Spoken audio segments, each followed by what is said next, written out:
Give smokers time to kick the habit. Carol? We toss a lot in the trash around Christmas time, and we're not just talking about discarded wrapping paper. In tonight's Earthwatch, using your buying power to make some powerful pro-Earth choices.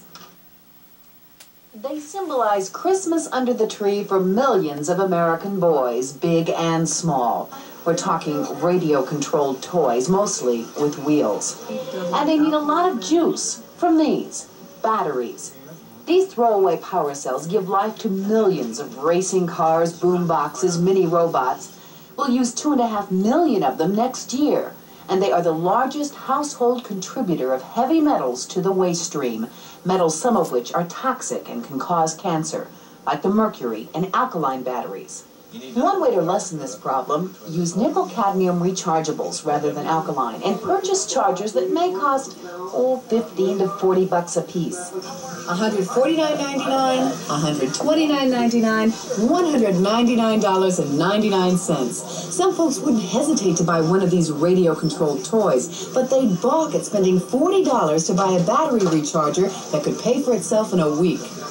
But some toy makers are making it easier to make the choice. Most manufacturers of radio-controlled vehicles now are building them with the capability of taking a battery charge right into the car with leaving the batteries inside, so you have no worry about acid leaks and that kind of stuff like the old batteries had too. Unfortunately, with some manufacturers, you have to buy their battery packs. But you may also notice a growing number of manufacturers let you choose between alkalines and your rechargeables. With a reasonably priced generic adapter, you can rejuice your batteries by plugging the adapter into the toy. But you're still in a quandary. Can I help save the landfill and my pocketbook at the same time?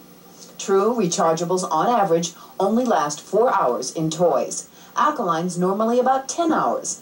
But even at 2 to 3 times the price, rechargeables can be reused 100 or more times. Alkalines used only once. Some advice to your kids in getting maximum NiCad recharging. Tell them to run the thing to where it's almost down to where the batteries are almost down to nothing, and then throw it back on the charger and then sit it there a good long time. If after he gets done playing with it for, say, 15 minutes or so, you don't want to keep throwing it back on the charger every 5 minutes. That's the problem, is you can work up a memory in a battery to where it only might want to work for 10, 15 minutes. Yeah, it won't fill up any farther than that with the exactly. charge. I want to re-emphasize this. Letting those batteries run down before recharging will help minimize that NiCad memory problem.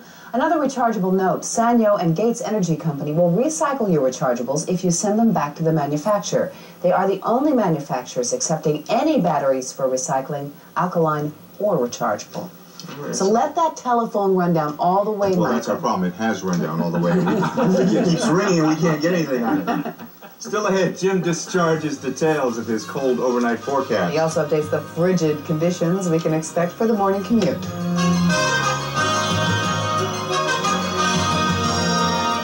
When things get tough, the